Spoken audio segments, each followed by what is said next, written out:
Hello बच्चों, doubt clearing इस channel में आपका पुनः स्वागत है।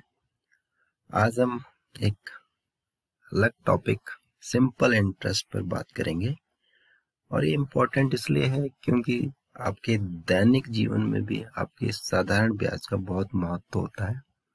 आपने सेविंग अकाउंट खोला होगा अपने किसी बैंक में, तो बैंक आपका क्वार्टरली हर तिमाही में आपको ब्याज देता है और वो जो ब्याज होता है वही हमारा साधारण ब्याज होता है, सिंपल इंटरेस्ट होता है। तो माना मैं छोटा सा आपको एक उदाहरण देता हूँ। माना मैंने बैंक से 400 रुपये लोन लिया और 1 साल बाद मैंने उनको 400 रुपये में कुछ अतिरिक्त राशि जोड़कर 440 रुपये वापस किए। तो जो मेरे द्वारा ली गई राशि है 400 रुपये, उसे हम कहते हैं मूलधन और उसे P से दर्शाया जाता है, दरअसल प्रिंसिपल।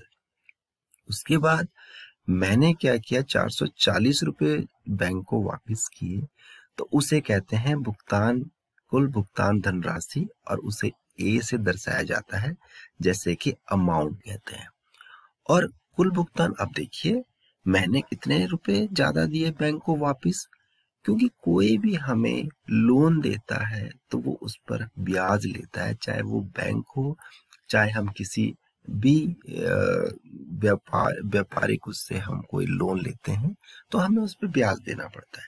तो अब देखिए, अब 400 रुपये मैंने लिए थे और 440 वापस किए, तो मुझे कितना ब्याज पड़ा? तो कुल भुगतान धनराशि में से आप मूलधन घटा लेंगे। 440 में से मैंने 400 घटाया, तो 40 रुपये मैंने क्या किया, बैंक को क्या किया, ब्याज के रूप में दिया। तो उसे ही हम साधारण ब्याज कहेंगे, सिंपल इंटरेस्ट, और उसे आई से या सिंपल इंटरेस्ट SI से दर्शाया जाता है। अब बात आती है, 400 रुपये में मैंने 40 रुपये ब्याज दिया, इसका मतलब 100 रुपये में कितना रुपये हुआ? आप खुद समझदार हैं, 100 रुपये में कितने रुपये बने ब्याज? 10 रुपये बने। तो मैंने क्या, 10 रुपये 100 रुपये में दिए, तो इसका मतलब मैंने 10%, क्योंकि 100 में 10 रुपये दिए तो उसे ही हम प्रतिशत कहते हैं। तो 10% मैंने अतिरिक्त वापस किया और उसे ही ब्याज की दर कहते हैं, उसे R से ही दर्शाया जाता है। ये R है, उसे R से दर्शाया जाता है। तो मैंने 1 वर्ष के लिए लिया था ब्याज, वो लोन लिया था, तो उसे 1 वर्ष जो है वो किससे दर्शाया जाता है? T से। तो समय T से दर्शाया जाता है। तो A stand for amount, P stand for principal मूलधन, I stand for simple interest ब्याज, और T स्टैंड फॉर टाइम, और R stand for rate of percent per year. तो इस तरह से ब्याज की दर जो होगी, ये जो हमेशा 1 साल में गिनी जाती है। तो अमाउंट क्या हो गया, प्रिंसिपल प्लस इंटरेस्ट, तो कुल धनराशि मूलधन प्लस ब्याज हो गया। तो ये हमारा फॉर्मूला आ गया स्क्रीन पर जो आप देख पा रहे हैं। साधारण ब्याज मतलब सिंपल इंटरेस्ट, मूलधन गुना दर गुना समय को 100 से। अब इस 100 से डिवाइड करने का क्या मतलब हुआ, क्योंकि जो दर होती है वो प्रतिशत में होती है। तो प्रतिशत हमने 5% लिखते हैं तो 5/100 लिखते हैं, तो दर हमेशा प्रतिशत में होती है, उसके कारण ये 100 नीचे आया है। तो साधारण ब्याज को अगर आप ऐसे याद करें तो PRT/100 आप ऐसे लिख सकते हैं। अब आते हैं हम क्वेश्चंस पे। माना 500 रुपये पर 8% वार्षिक दर से 4 वर्ष का साधारण ब्याज कितना होगा? तो इसमें मूलधन देखो, नोट करो, मूलधन 500 रुपये है, दर क्या है 8%, तो मतलब 8% का मतलब 8/100 होने वाला है ये, और टाइम कितना है 4 वर्ष। तो मूलधन गुना दर गुना समय, जो हमारे पास फार्मूला है ही, तो 500 इसको लगा दिया, दर 8%, 8/100, और समय 4। तो ये हो गया, सबको गुना किया तो कितना हो गया, 16,000/100। तो कितना रुपये आ गया, 160 रुपये। 160 रुपये क्या देना पड़ेगा, ब्याज देना पड़ेगा 4 साल में। तो कुल अमाउंट अगर पूछ ले वो प्रश्न में, तो 500 में 160 जोड़ लेंगे तो कितना हो गया, 660 रुपये। अब आता है दूसरा प्रश्न। हमें जब भी इस तरह से 800 रुपये में 5% वार्षिक दर से, और समय देर का 4.5 साल, 4 से 1/2, जो भी आपकी भिन्न होगी, मिश्रित भिन्न होगी, उसे हम हमेशा साधारण भिन्न में बना लेंगे। तो 4 दूनी 8, 1 9/2। हमने इससे पहले बहुत वीडियो साधारण भिन्न, भिन्नों और भिन्नों का जोड़ घटाव में किया है, तो इसलिए इसमें डरने वाली कोई सी बात नहीं है। तो 9/2 हो गया, दर 5, तो 5/100 हो गया, और 9 बटे 2 इस तरह हो गया। तो 18 पंज 8 पंजे 40, 4 नंबर 36 कितना हो गया 3600 हो गया, और 200 से डिवाइड कर दिया तो 180 ये रुपए आपका हो गया। अब बात आती है, ये तो समय वर्ष में दिया है, तो यदि हमारे को समय दिन में दिया हो तो दिन को 365 से भाग देकर उसे वर्ष में बना लेंगे, और अगर महीने में दिया हो तो महीने को 12 से डिवाइड करके हम उसे पूरा वर्ष बना लेंगे। अब प्रश्न आता है कि इस तरह से प्रश्न आपको दिया हुआ है स्क्रीन पे। माना कोई व्यक्ति 2500 रुपए 6% वार्षिक दर से उधार लेता और 73 दिन बाद वह कितनी धनराशि वापस करेगा। अब यहाँ पर 73 दिन है, तो सबसे पहले जैसे कि हमने कहा इसको भिन्न में बदल लेंगे। 73 दिन 73 बटे 365 तो 1/5। इसमें डाउट ये नहीं रखना आपने 366 इत्यादि नहीं लिखना, 365 ही लिखना। ज्यादातर एग्जाम में ज्यादातर आपकी प्रतियोगिता परीक्षा में 300 आपका लीप वर्ष दिया होगा, तब हम 366 रख सकते हैं, 366 रख सकते हैं, नहीं तो 1/5 ज्यादातर इसी तरह से प्रश्न आते हैं। तो 1/5 वर्ष हो गया। तो मूलधन दर समय बटे 100, तो मूलधन 2500 था और दर था 6/100 और समय 1/5 हो गया।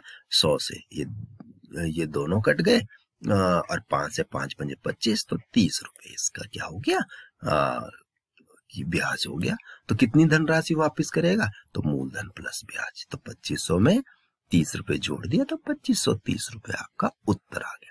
तो अभी हमने क्या सीखा कि अगर हमारे दिन दिया हो तो उसे हम भिन्न में बनाकर वर्ष में कन्वर्ट कर लेंगे। तो अब प्रतियोगिता परीक्षा में ध्यान दीजिए, ज्यादातर दिन इस तरह से ही दिखाए जाते हैं। आपको 73 डेज बोलेगा, 146 डेज बोलेगा, 219 डेज बोलेगा और 292 डेज बोलेगा। ये आपके लिए हिंट दे रहा हूं मैं, आप इसको ध्यान से समझ लें। अगर 73 डेज दिया तो 1/5 याद रखिएगा, और 146 दिएगा तो 2/5, और 219 दिया तो 3/5, और 292 दिया तो 4/5। ये वर्ष में कन्वर्ट हो जाएगा। इसे आप नोट भी कर सकते हैं, और ज्यादातर कंपटीशंस में यही दिन पूछे जाते हैं, इसलिए घबराने वाली बात नहीं है। कभी भी इस तरह 300 दिन या 400 इस तरह के दिन नहीं पूछे जाते अधिकतर। तो ये आपका दिन भी हो गया। अब चलते हैं हम और आगे की ओर बढ़ते हैं। तो अब देखिए, कई बारी प्रश्न इस तरह की फॉर्म में आता है कि 7 मार्च से 18 मई तक 2500 रुपए पर, पुराना एक प्रश्न है, 6% वार्षिक दर से साधारण ब्याज पर कुल धनराशि पता करें। अब बात आती है इसमें तो 7 मार्च और 18 मई, अब इसमें हमने दिन काउंट करने हैं कितने हुए।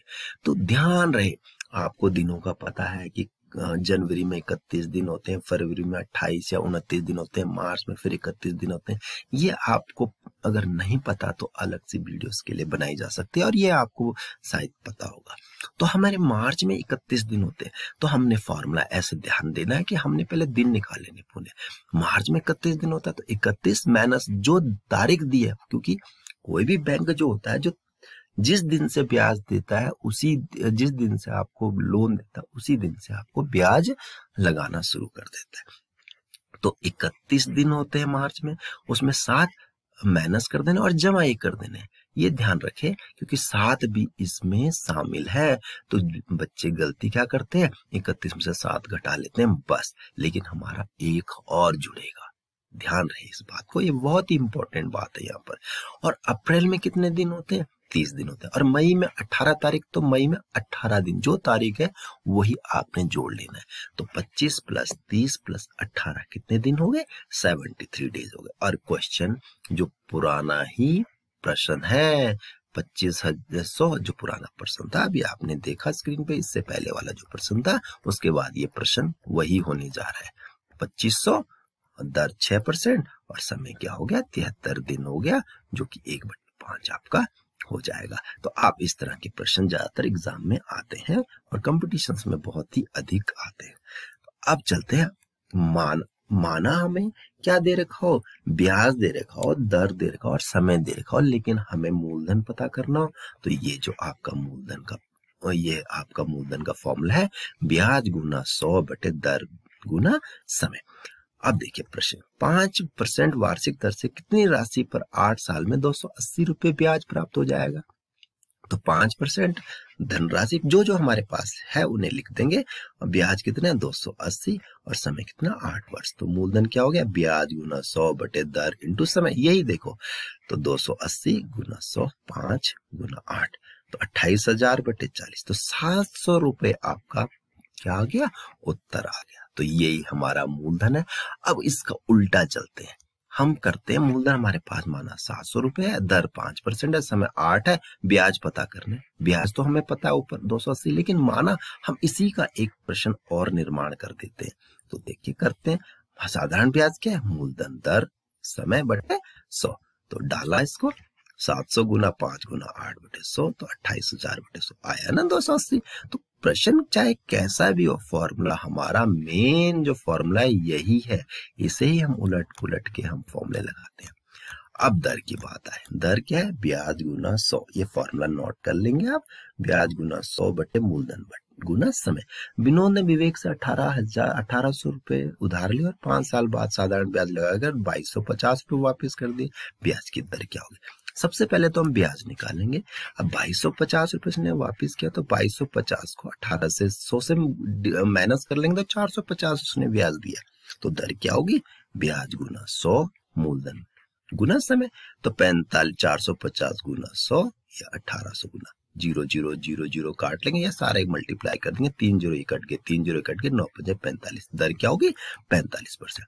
इसी प्रश्न को हम उल्टा कर देते हैं, ब्याज हम माना 450 है, समय 5 वर्ष है, दर आर है, 5 वर्ष। अब मूलधन पता करेंगे, तो हम एक फॉर्मूले से दूसरे फॉर्मूले से पहले फॉर्मूले को निकालते हुए काम कर लेंगे। तो मूलधन क्या हो गया, ब्याज गुना 100 दर इंटू समय, तो 4500 गुना 100, 5 5 25, तो 1800 आया ना वही वापिस।